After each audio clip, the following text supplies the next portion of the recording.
A ver. La búsqueda de una terapia rehabilitadora de los individuos violentos por encima de las culturas. En el año 2011 han sido asesinadas por su pareja en España 60 mujeres.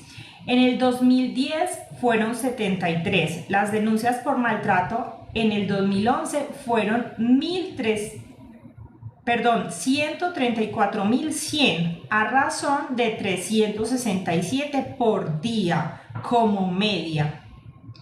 Las consecuencias, las encuestas arrojan la escalofriante cifra de que un 11% de las españolas reconoce haber sido maltratadas. En mi libro, La violencia contra las mujeres y sexualidad masculina, planteaba el problema de la violencia contra las mujeres y la incapacidad de los maltratadores para rehabilitarse. Tanto el informe de la Dirección General de Prisiones Españolas del año 2000 como un informe posterior inglés en el mismo sentido así lo testimoniaban. Además, sucesivamente hemos visto cómo muchos maltratadores y violentos o violadores cometían de nuevo barbaridades en sus permisos carcelarios o en su vuelta al domicilio conyugal, después de una orden preventiva de alejamiento.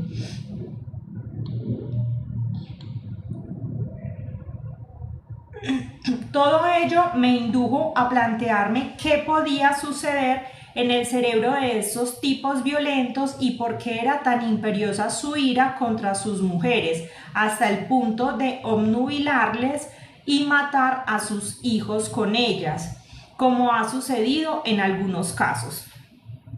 No consigo explicarme la no aceptación de la igualdad de derechos entre ambos géneros, masculino y femenino, por parte de muchos varones, pero además me intranquiliza la reacción de algunos sujetos que anteponen su necesidad de poder y de dominio y de supremacía a los principios de la vida humana y del derecho.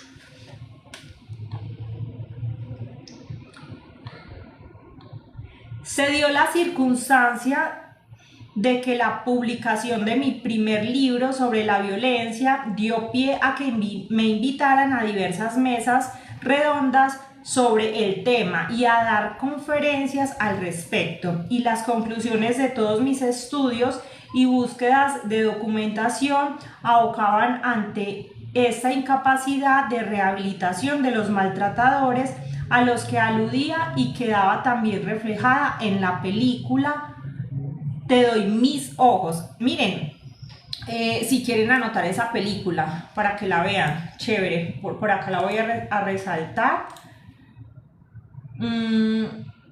Habla sobre este tema, entonces ahí la pueden también anotar ustedes. La idea es que vayan teniendo una libretica para que vayan tomando apuntes de lo que yo voy leyendo y les va haciendo como eco a ustedes, y pues al final entonces hacemos como una socialización de lo que abordamos. En algunos debates a los que fui invitada se planteó este tema y algunos psicólogos asistentes a las reuniones, en particular en las jornadas españolas de psicología de Tarragona, se rebelaron ante mis afirmaciones sobre la imposibilidad de rehabilitación de este tipo de gente. Afirmación, por otra parte, basada en la documentación que yo poseía y que ya he comentado, así como en el conocimiento de que en otros países, como en algunos de Estados Unidos, como Florida, California o Georgia, y en algunos de Europa, como Francia, se está llevando a cabo programas pilotos de castración química como única posibilidad de integración social de los sujetos que cometen violencia sexual. Ay, Yomaira, tan bella, me encanta eso que acabas de hacer, muchísimas gracias. Bueno, ahí Yomaira nos acaba de escribir en comentarios el nombre de la película para los que quieran verla. Y si se la ven, pues obvio me cuentan. Me encanta eso que hiciste, Yomaira, muchísimas gracias ahí por el apoyo. Eso me parece muy buena idea porque yo voy leyendo y ustedes van tomando apuntes, pero alguien que tenga la habilidad, así como yo, Mayra, e incluso tú misma, como frasecitas o cositas así que sean relevantes, las podemos ir escribiendo ahí en los comentarios. Y ya sé que estoy poniendo en el mismo saco a maltratadores y delincuentes sexuales, pero distintos informes y actuaciones abocan en el mismo sentido de esa falta de rehabilitación de ambos grupos, y unos y otros cometen violencia de género. En realidad, yo argumenté prudentemente en Tarragona que yo era un vehículo de las informaciones que poseía y que les proporcioné, y advertí que mis conclusiones eran fieles a ellas, a lo que se sumaban las respuestas de expertos en mis entrevistas profesionales, algunos de los cuales aparecen incluidas en mi libro anteriormente citado.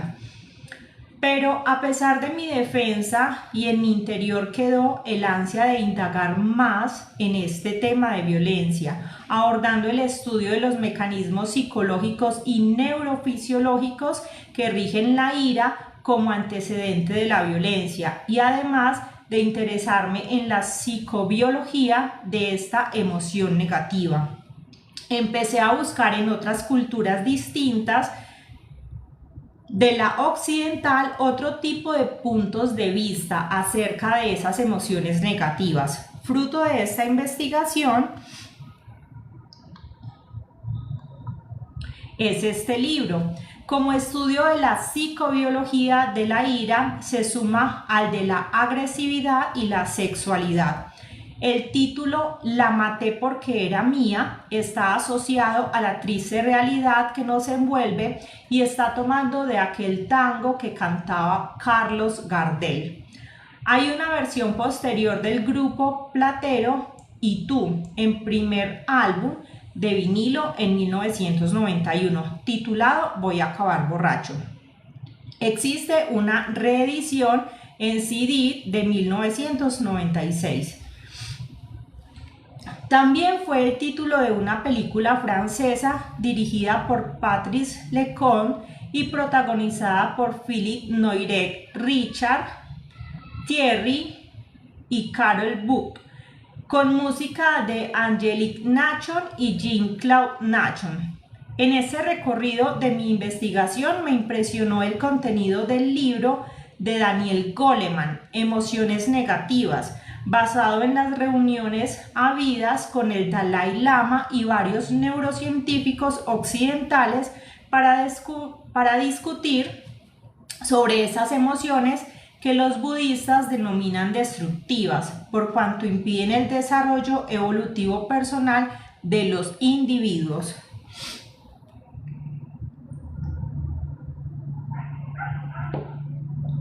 La conclusión era que el budismo tiene un enfoque mucho más biologicista que las teorías psicológicas occidentales, y que los nuevos descubrimientos sobre neurofisiología del cerebro les dan la razón a muchos de sus enfoques. Eso, Yomaira, muy bien, muy bien. A ver, voy a activar por acá los aplausos.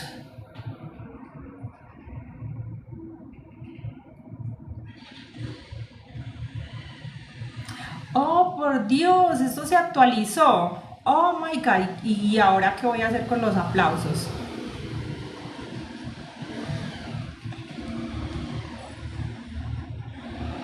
A ver. Está bien, ya las encontré.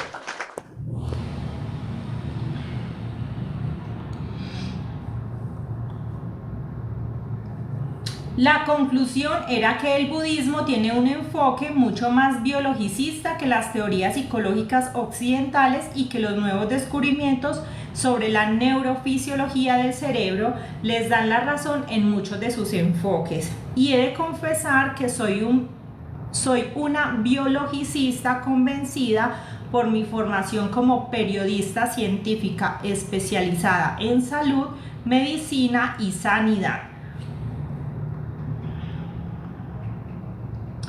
Pero antes de avanzarnos en las conclusiones, quisiera insistir en justificar esta inquietud mía por encontrar un posible tratamiento rehabilitador capaz de encauzar la integración de estos sujetos violentos a pesar del rechazo o aversión que me producen. Seguramente mi formación en la antipsiquiatría me ha influido porque esta línea de psiquiatría social opta siempre por las rehabilitaciones hasta sus últimas consecuencias, desculpabilizando a todos los individuos, ya que argumenta que sus actitudes o incluso su maldad se deben a sus marcajes o vivencias infantiles y a su educación negativa. Por lo que esta escuela psiquiátrica ve su tendencia amparándose en la fuerza de la culpa de esas vivencias anteriores que en el fondo les desculpabiliza por haberlas vivido en su infancia. Cosa que, por otra parte, concuerda con las estadísticas que nos descubren que todo hijo de maltratador será seguramente maltratador, desafortunadamente, ya que la violencia marca y se aprende. De ahí que dedique algún capítulo a la educación y la infancia.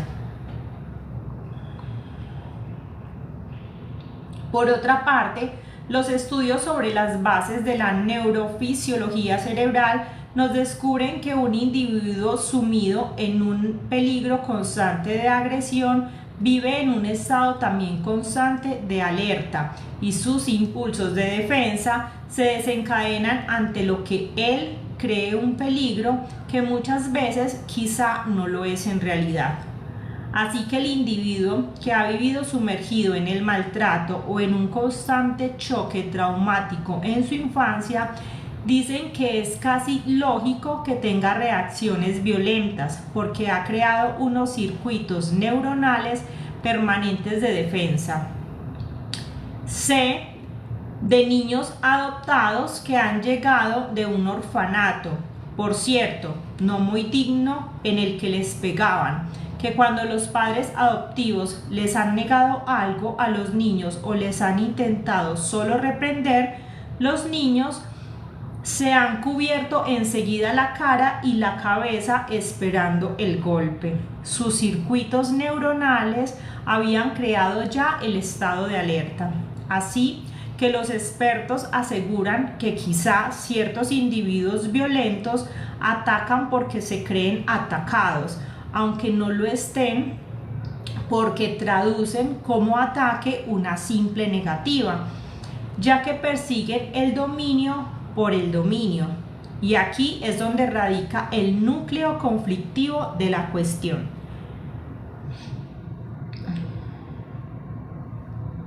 Porque esos sujetos ven ataques donde no lo hay. El maltratador ve ataque, por ejemplo, en la desobediencia de su mujer. Ve ataque en la falta de sumisión. Ve ataque en el no cumplimiento de su voluntad absoluta. Y lógicamente eso no es así, porque la ética marca unos límites en los derechos individuales que se dice que terminan donde empiezan los del otro individuo. Y este sujeto perdió el concepto de esos límites. Por eso, este varón maltratador hace una lectura irreal de los hechos, porque si su mujer simplemente no le obedece, ve en ello ya un ataque como símbolo de rebeldía que no puede consentir, porque cree que firmemente y por convicción que la sumisión ha de ser la conducta normal de su mujer.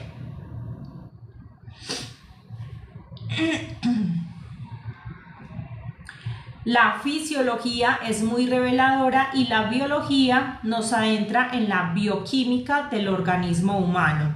En el estudio de la ira, la biología nos acerca a los mecanismos neurofisiológicos y neurobioquímicos que la desencadenan, es decir, intentamos interpretar qué ocurre en el cerebro durante esta emoción negativa y qué zonas cerebrales intervienen en ella. Y nos interesamos por las secreciones que están implicadas o son responsables bioquímicas de esa emoción y de la conducta que generan. Pero ya sabemos que hay dos tipos de violentos muy distintos. Unos son los psicópatas y los que precisan el dominio o lo exigen por educación o por ideología.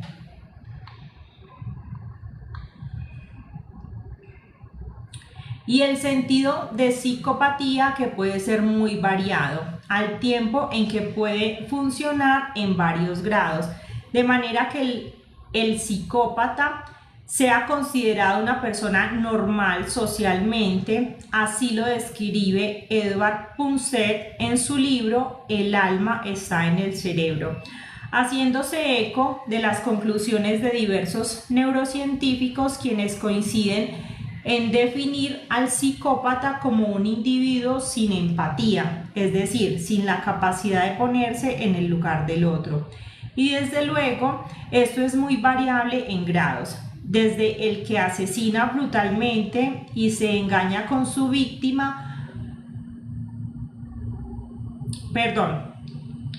desde el que asesina brutalmente y se ensaña con su víctima porque no siente lástima por ella ni le produce ninguna reacción sus gritos de desesperación, hasta el que es un escalador nato en su empresa de trabajo, porque tampoco considera para nada sus compañeros.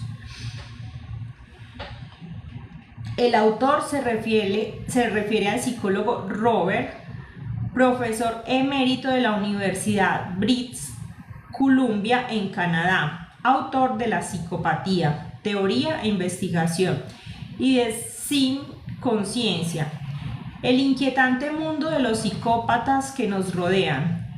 Hare desarrolló un test para averiguar el grado de psicopatía de las personas, y este test se ha hecho tradicional para los expertos en este tipo de patologías o incluso para la selección de personal en una empresa. Lástima que no se utilice en el ámbito político.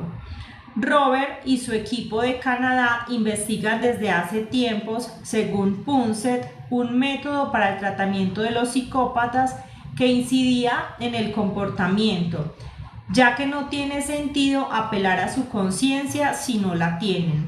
Ellos pretenden únicamente modificar el comportamiento de estos sujetos, pero claro, sin pasar por la conciencia ni por los sentimientos. Es algo muy sutil porque la biología y los neurocircuitos creados con anterioridad se anteponen a los nuevos que quieren crear, y esta situación se alarga durante mucho tiempo porque el nuevo aprendizaje se resiste a suplantar el primer circuito ya instalado, y en muchos casos resulta imposible conseguir esta desprogramación y una nueva programación. Tanto Punset como Hare coinciden en que desgraciadamente los psicópatas no son exclusivamente los que atacan a sus víctimas y más tarde o más temprano son encarcelados, sino que este tipo de sujetos está en todas partes en función de los grados, porque son psicópatas muchos ejecutivos duros y ambiciosos, o lo son muchos políticos, ambos dispuestos a todo por dinero o por ansia de poder.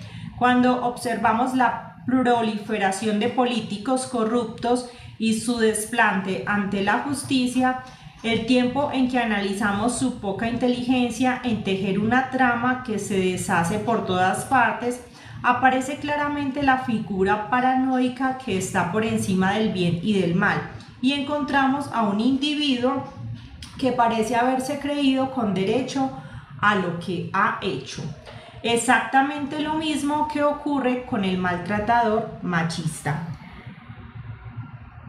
Betty, hola, ¿cómo estás? Hola Luisa María, hola Mile.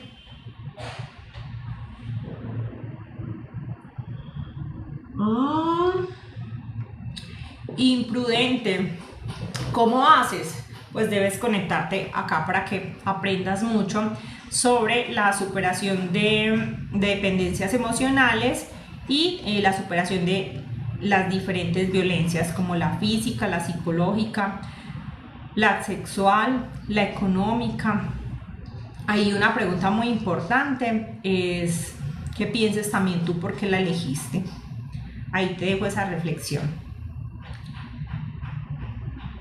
Así que poco se puede hacer con los psicópatas y con los maltratadores que no son psicópatas, así como es lógico que fracasen las terapias psicológicas cognitivas, que son las que se ponen en práctica en las prisiones, porque se establece en el consciente donde no existe patología, y las terapias psicoanalíticas que sí trabajan el inconsciente con hipnosis o sin ella. No consiguen su fin porque son interminables y siempre hay puntos no tocados o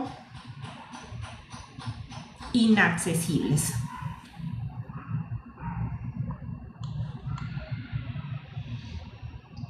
Pero es que además de la circunstancia de que muchos de los presos en rehabilitación por este tipo de causas van a terapia, porque si lo hacen voluntariamente les conceden puntos que les restan días de encierro, por lo que no acuden con ninguna convicción, sino que en el fondo de su pensamiento siguen estando convencidos de que tienen la razón y de que la mataron porque era suya o porque se lo merecía.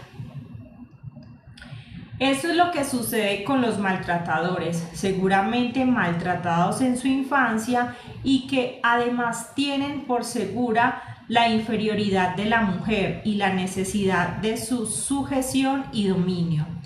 Si a ellos se añaden vivencias infantiles, patriarcales o machistas, o una religión en la que se dice que Alá o Mahoma así lo quiere,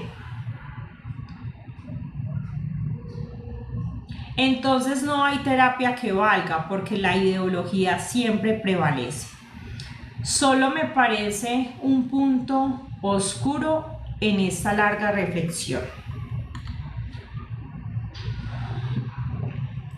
¿Qué pasa cuando un individuo es acusado de maltrato y no lo ha hecho? Es alejado de su casa y su familia. Ha de continuar pagando la hipoteca de una casa que no puede usar. Es obligado a pasar una pensión a una mujer que no trabaja y que ha abusado de sus beneficios sociales y legales. Porque no me negarán que son lo menos, pero hay casos. Muy importante esto que aborda acá, porque me hace recordar de un comentario que vi esta semana en uno de los contenidos que yo les subí, y un hombre hizo un comentario donde más o menos mencionaba que éramos mujeres resentidas, y yo ni siquiera le contesté nada. Me dio risa porque quienes siguen esta cuenta y quienes se conectan con mi contenido saben que en ningún momento el propósito de este espacio es denigrar a los hombres. Hablamos de la violencia y hay estadísticas que hoy nos pueden o nos permiten evidenciar que los hombres tienen mayor tendencia a generar violencia contra las mujeres, pues por su peso, por su talla, por su tamaño que nos supera en muchas ocasiones. Pero me gusta mucho este libro porque también habla de que la violencia también se da de las mujeres hacia los hombres, y bueno, eso es algo que me permite nuevamente como reiterar en este espacio que precisamente acá no vamos como desde esa postura de denigrar a los hombres o decir que este espacio no es para ellos, porque incluso hay hombres muy valiosos que también se conectan a este espacio y en realidad pues el objetivo es que todos aprendamos. Por acá leo a Yomaira que nos dice: eso es cierto, no hay arrepentimiento, solo hacen lo que deben hacer para cortar las penas. Sí, lastimosamente, pues es como la metodología que se emplea con las personas privadas de la libertad, y que en muchas ocasiones el proceso no está encaminado a resocializar. Pero bueno, ahí vamos entonces leyendo, aprendiendo y compartiendo, por supuesto, todas esas frases del libro que a ustedes les movilice por allá, las pueden ir escribiendo. Quizá deberíamos revisar nuestras leyes, que son protectoras de la mujer, en lugar de establecer la igualdad, que es a lo que íbamos, y que por ley de péndulo nos hemos pasado. Proteger a los débiles y evitar maltratos es una obligación moral y ha de ser un derecho legal, pero ojo, con decisiones judiciales que incurran en injusticias económicas, porque toda decisión judicial que sea interpretativa lleva cargas subjetivas.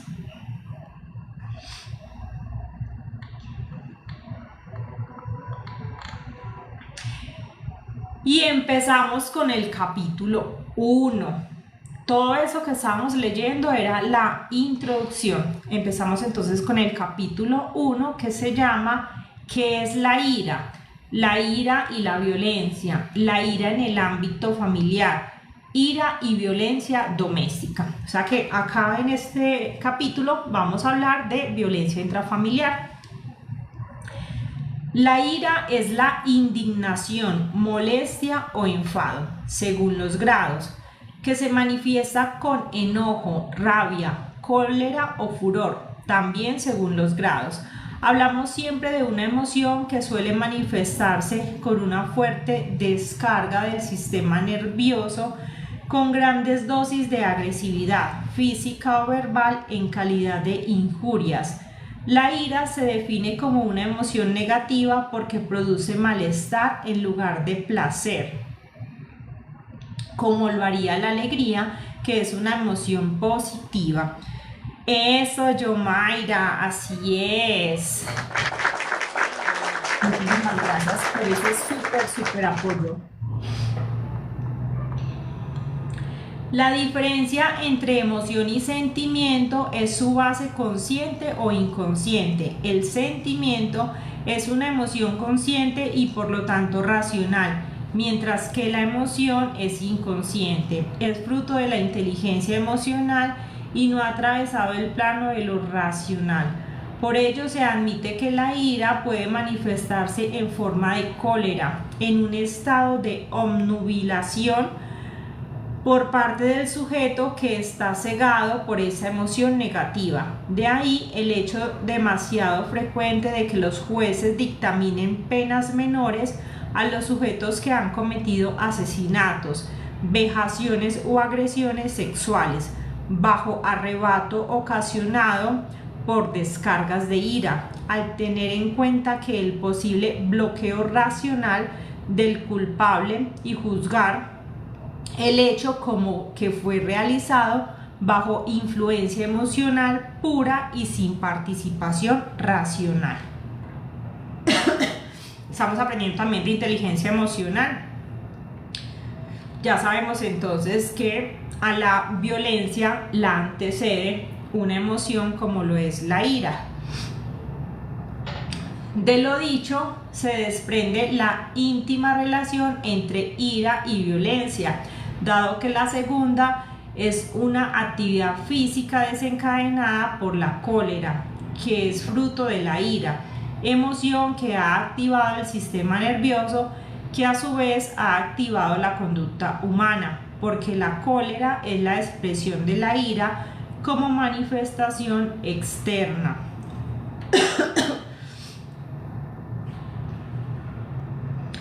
La cólera, a pesar de ser una de las expresiones externas de la ira, no es necesariamente un sentimiento, porque podemos estar frente a una actitud colérica inconsciente, tal como hemos comentado, pero la ira también puede expresarse como un enfado.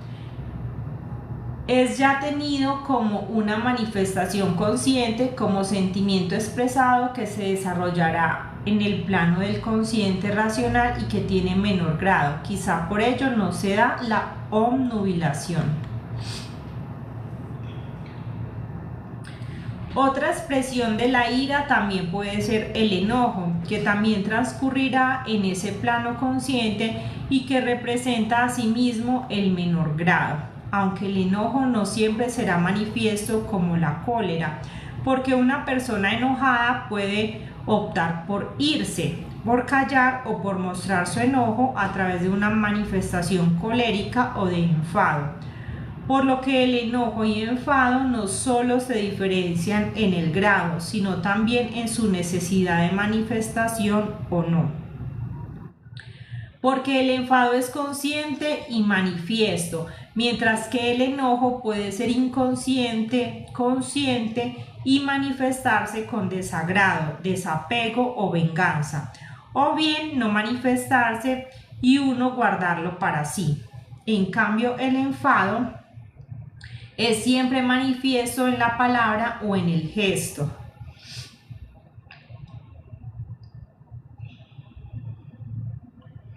Se trata en todos los casos de situaciones en las que las personas se sienten ofendidas y aireadas.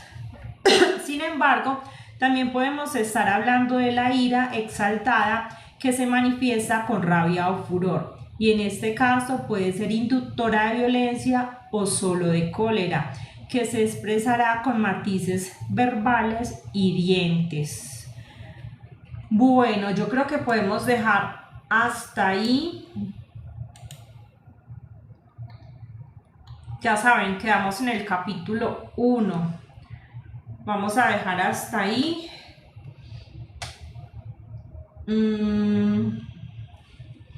Por acá nos dice Mayra, la ira, el enojo, la cólera, el enojo y el enfado son diferentes en sus expresiones. Así es.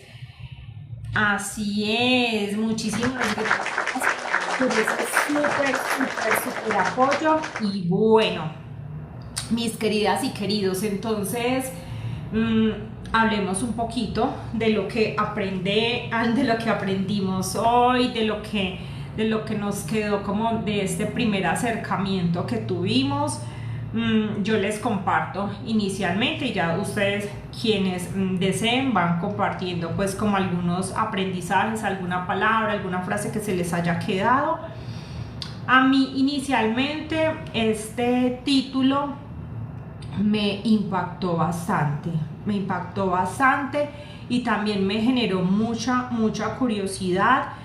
Me gusta que el libro, como en su portada, habla de manera específica de la violencia hacia la mujer. Sin embargo, cuando ya uno se adentra como al contenido, también me gusta que aborda precisamente esa violencia que se da de la mujer hacia el hombre, y yo se los he compartido a ustedes. Son menos los casos que he recibido de esa índole, pero sí he tenido hombres en consulta que ingresan a tratamiento porque son agredidos de manera física o de manera verbal por sus compañeras sentimentales. Y bueno, para mí este tema es muy apasionante porque ella, pues la autora menciona que por allá más adelante va a abordar un capítulo sobre la infancia y sobre aspectos importantes que se dan como en esas dinámicas familiares.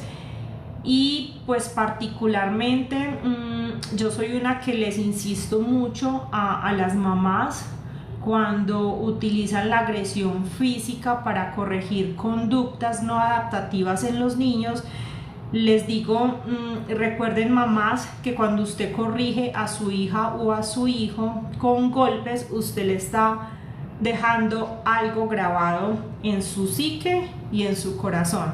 Y el mensaje que usted le está dando es: quien me ama me puede pegar, porque usted es la mamá o usted es el papá y usted le dice a su hijo que lo ama, pero lo ama y también le pega para corregirlo. Entonces, ¿qué va a pasar? Que su hijo va a interiorizar el maltrato, que su hijo va a interiorizar la violencia física como algo normal, lo va a normalizar y lo va a incorporar como una estrategia para interactuar con otros seres humanos. Por ende, cuando ese niño vaya a la escuela, pues va a replicar esa misma conducta y va a ocupar uno de los dos roles.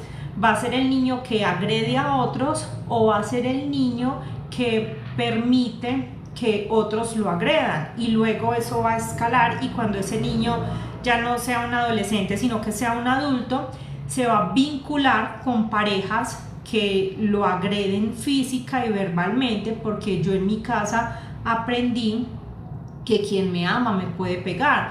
Y entonces ahí es donde vemos de manera reiterativa hombres y mujeres que están en relaciones tóxicas, en esas relaciones donde hay mucho conflicto físico, verbal, donde hay agresiones, y se escuchan muchos señalamientos a nivel cultural, a nivel social y en su contexto, como de este tipo, ¿no? Es que a ella le encanta que le peguen, le encanta que le sean infiel, le encanta que la maltraten, y no, realmente no es que le encante, y la persona que esté padeciendo estos malos tratos tenga la plena seguridad de que está sufriendo mucho, de que realmente padece esa situación, solo que no es tan fácil salir de allí porque están en un ciclo de violencia que además viene normalizando desde su infancia, y que va a generar muchos choques y mucha movilización interna, porque está esa contradicción de cómo yo sé en un lado de mi corazón que esta persona me agrede, que esta persona no tiene un trato sano o adecuado conmigo, pero porque me cuesta tanto salir de ahí. Y bueno, ahí vamos, a través de este libro vamos a aprender muchos aspectos que nos van a permitir comprender la violencia. Por acá nos dice Yomaira: sí, pasa, mi cuñada golpeaba e insultaba al esposo y finalmente él la dejó por otra. Sí, total, es que tú que vienes ya hace muchos días conectándote a estos envíos, Yomaira, que eres muy juiciosa, sabes que nosotros en este espacio lo que hacemos es construir aprendizaje, y en ningún momento de mi parte van a escuchar un comentario denigrante hacia el hombre. De hecho, de manera reiterativa lo menciono, y este es un espacio que es para superar estas situaciones, y estas situaciones les pasan a hombres y a mujeres de manera cotidiana. Que sí, que las estadísticas nos permiten conocer unos datos donde se ve reflejado que pues mayormente son las mujeres las que reciben esos malos tratos, pero eso no quiere decir que a los hombres no les pase, también les pasa. Entonces, bueno, me alegró muchísimo haber compartido hoy con ustedes. Nos vemos nuevamente mañana a las 7 de la noche, hora Colombia. Y bueno, los extrañé muchísimo. Me encantó como este nuevo espacio que se está construyendo, donde estamos interactuando pues como de manera diferente a través de libros que nos permiten comprender las dinámicas de violencia, pero también superarlas. Lo más probable es que esta información la suba a mi canal de YouTube, porque sé que muchas personas necesitan esa información y no todos se pueden conectar a las 7. Y adicional, pues porque sé que hay personas que les gusta volver a repetir el capítulo para tomar nota mientras se van de viaje o mientras van para sus trabajos, les gusta volver a escuchar la información. Entonces creo que lo más probable es que lo suba a mi canal. Así que por allá los espero. ¿Cómo me encuentran en mi canal? Igual, como estoy en Instagram, como estoy en TikTok, Estefa Psicóloga. Por acá nos dice Yomaira, muchas gracias, bendiciones para todos, feliz noche. Muchísimas gracias a todos también. Espero que mañana traigan un invitado más, que le cuenten pues como el libro que estamos compartiendo, todo lo que estamos aprendiendo, la información que estamos recibiendo y que vamos construyendo también nuevos aprendizajes. Y pues por acá los veo. Un abrazo pues a todos, chao chao.